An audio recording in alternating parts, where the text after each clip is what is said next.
everybody. So I've got Brian Kennedy here with me. You probably know him as BKXC. He's been kind enough to do a little Q&A with us and talk about what it's like on the road, answer some of your questions, all that good stuff. So thank you for being here today. My pleasure. You want to tell us kind of like what you're doing and a little bit about the channel? So I'm trying to get all 50 states this year on my YouTube channel. I ride the best trails in the world. That's my thing. This year I'm riding as many trails as possible. Maybe not as many trails as possible, but I want to try to get something good from every single state. And so far so good. I'm at like 33 states. Kentucky tomorrow will be 34. And then, it's really, really cool. And yeah, this is amazing. This is like the best parking spot I've had so far. Usually I just park in Walmart parking lots, and the trail steward, Josh, gave me permission to actually sleep out here at the trailhead, and it's like so nice. Yeah. You will hear some really loud 50 caliber guns going off in the background, but that's There's just like part of it. A gun range that way, so they're making a cameo appearance. Yeah. All right, cool. Well, let's get into the questions. Cool. All right, so the first question is from Caleb Songer, and he asks, how much do you usually ride a week? Hours, miles? That's a good question, because it's always less than you would think, because pretty much all my riding that I do is filmed. Very rarely do I get to go on a ride, you know, just for fun. I do every once in a while. So basically that adds up to 2 rides a week. It's 2 videos a week. That's about what I do. I would say the average is probably 12 miles or something like that, 2,000 feet of climbing. So I would say most people probably ride even more than I do, if you're really serious about it.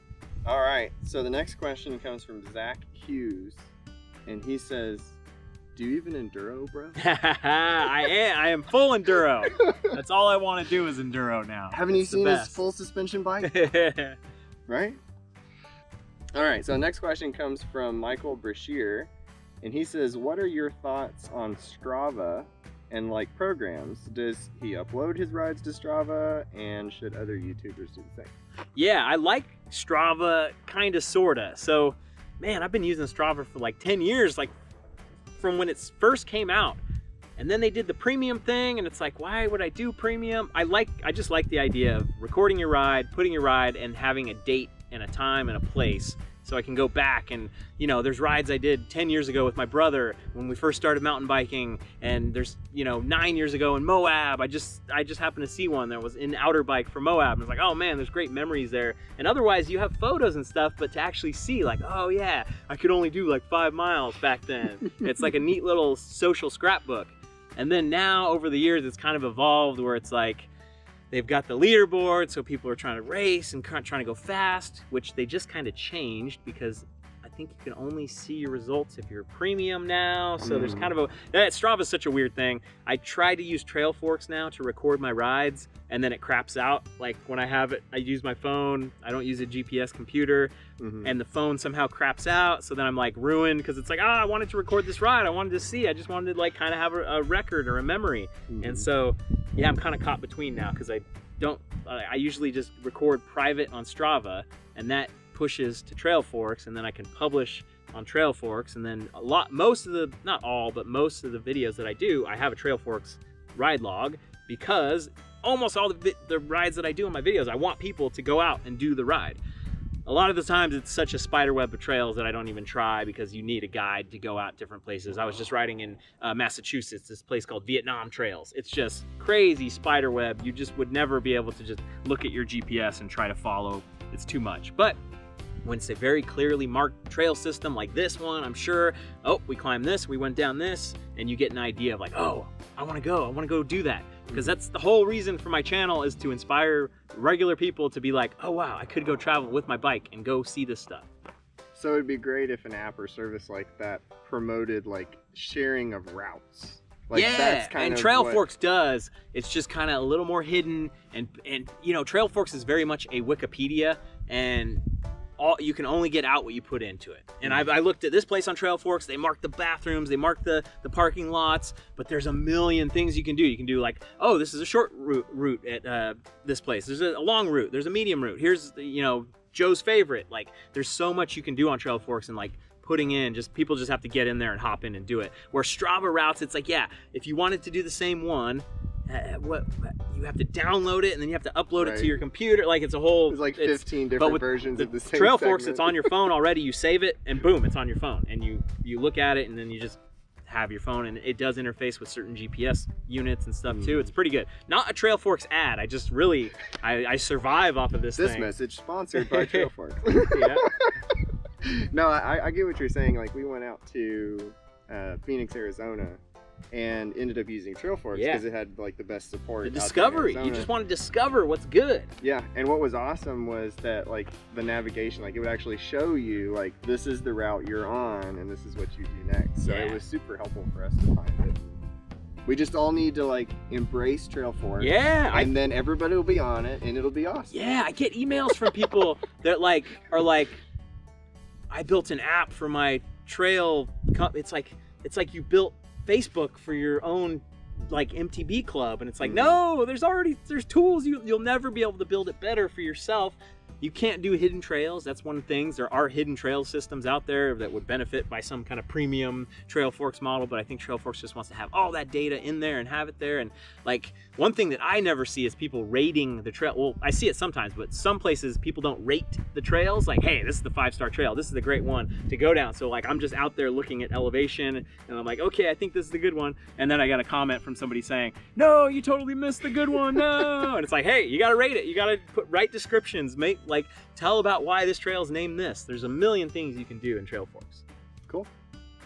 So what was the first bike that got you like into mountain biking? And then like what was your genesis story of that, like where you went from like a normal bike rider who like knew about mountain biking to like being a mountain biker? Yeah. So I used to ride. My Uncle Dennis was a mountain biker. He would ride. He loved like fire roads and just climbs and really tough riding and not technical stuff at all. And so just to spend time with him, like I got a bike and we would go out and ride and kind of see the terrain of the place that I lived at the time called Crockett, which is, across the water from where I live now. And so that was like still kind of, I wouldn't consider myself a mountain biker, but I was definitely mountain biking and experiencing it.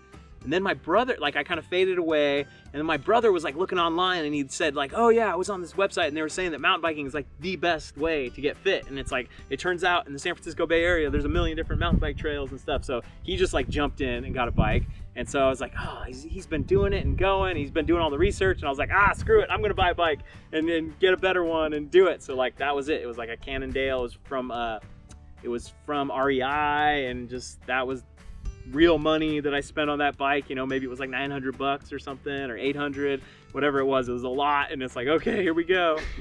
So along with that question about like your first mountain bike, now you have a new bike, and I don't think you've done like a bike check or anything on it. So like what's the current bike that you're riding? Yeah. I think it's an Ibis. Yep, Ibis Ripmo. I had a new bike video, so that's kind of like a bike check video of just like, hey, here's what I built and here's how it is, and kind of when it was brand new. I haven't done like an updated like, hey, okay, I've got a lot of miles on it. But yeah, Ibis Ripmo, 160 up front, 150 in rear, full suspension, just a really, really great bike. I love it. Cool. So we will link somewhere over here like to that video so you can watch it. Yeah. But along with that, like, what are your sponsors? Do you have any sponsors? Yeah. So my main sponsors are Patreon. People on Patreon, they pay $3 a month. Anybody can be a sponsor. They get videos early and longer videos. So, now my videos seem to be like 20 minutes long on YouTube. They used to be like 12 minutes long on YouTube, but I seem to be finding it harder to edit out all the good stuff.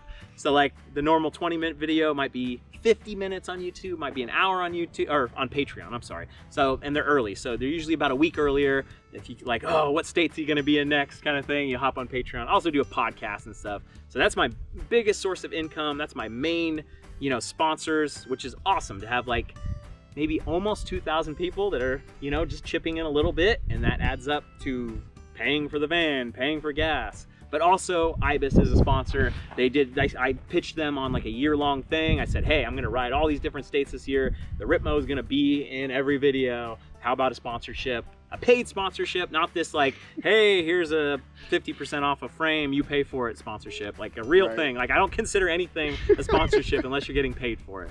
Yeah, cool. So one last question is, as a YouTuber, like, obviously we see all of the like highlights of being a YouTuber, but it comes with its challenges. So what would you say is a challenge to being a YouTuber that you have like not let you like stop you being a YouTuber, that you've like overcome, and then like maybe you can kind of help other people get past something similar? Yeah, it just getting out there and making the videos and then wanting to make them better. Like that's life, is showing up and just getting out there, taking action as we were talking about earlier. And yeah, it's just that you can't be good at anything unless you do it 1,000 times and then 10,000 times, then 100,000 times. It's like people, oh, I want to be a world champion weightlifter, but I can't lift 500 pounds. I can't do it. I can't lift 500 pounds. How am I going to be a world champion weightlifter? You start with nothing. You start with the bar, and then okay, and then you do a little bit more. Oh, and then you get to the point where you're like, oh, I'm not getting any further. I got to research nutrition. I got to research everything else and getting bigger. And how are these other guys doing it? How are these people doing it? So it's like anything in this world is obsession and just moving forward and taking action. And that really is the toughest thing, is like many people start, many people make one video and then that's it. And it's like, life took over kind of thing. And for me, it was like, I gotta keep going. I gotta keep going. Oh God, this sucks. Oh God, watching my old videos, there's still little hints of like that it was good and my personality was still there, but it's like I can barely watch them because it's like, oh, this just doesn't look right, or oh, I should have done this instead of that. And now it's just this evolution 4 years later, and hopefully in 10 years from now, I'll be even better and evolved, and it'll be even more interesting.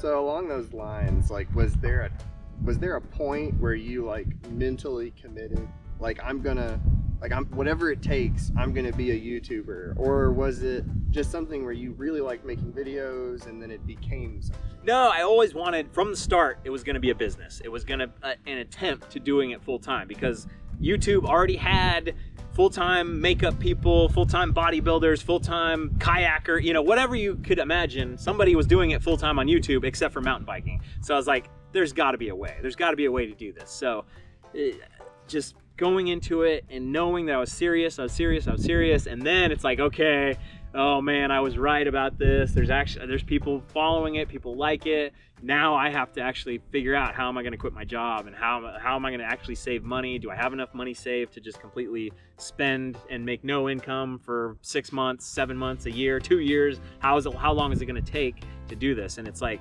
as certain as I was that people liked it and people were going to watch it, it was still so hard to actually go into my boss's office and be like, hey, I'm quitting my job, I'm going to do this YouTube thing full time, see you later. Like, even though I was so certain, it just still, that whatever 0.001% of uncertainty is like, hey, yeah, no, you actually, like, where you actually have to tell my parents, like, hey, I'm going to try this thing. Hey, I'm going to try, you know, it's like, it didn't matter if they liked it or not. It's not like they rule my life, but it's still like, hey, it's like exposing your deepest, darkest secret to the world. Like, hey, I'm gonna do this really weird thing that's like not really acceptable to society, but it's a totally different way to make money and to live, but I'm gonna do it, and I'm glad I did.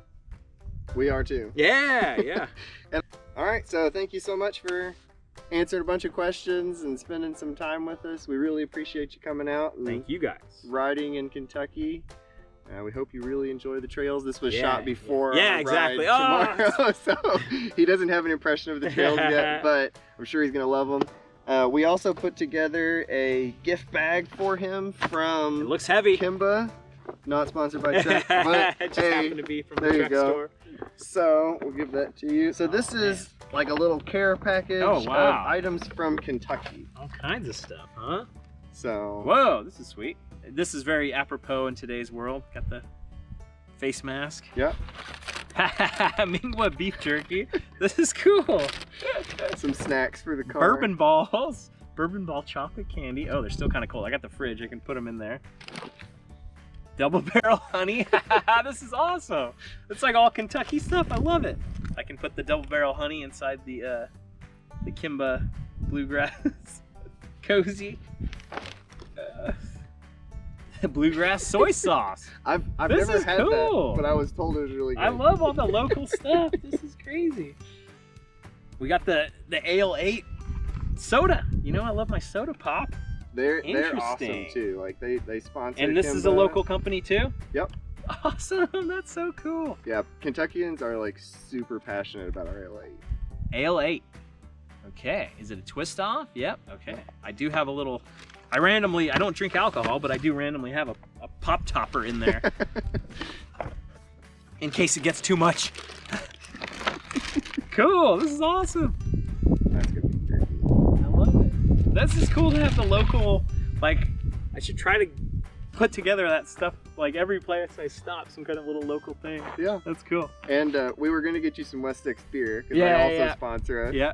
But you know, I asked him ahead of time. I was like, Yeah. hey, you know, and he's like, no, I don't drink. Yeah. So. Yeah. But West Six, we thank you anyway Cool. for wanting to be a part of it. So, yeah, Awesome. awesome. Well, we wish you the best on the rest of your travels. Thank you. And Thank again, thank you. And all right. I'll see you on the trail.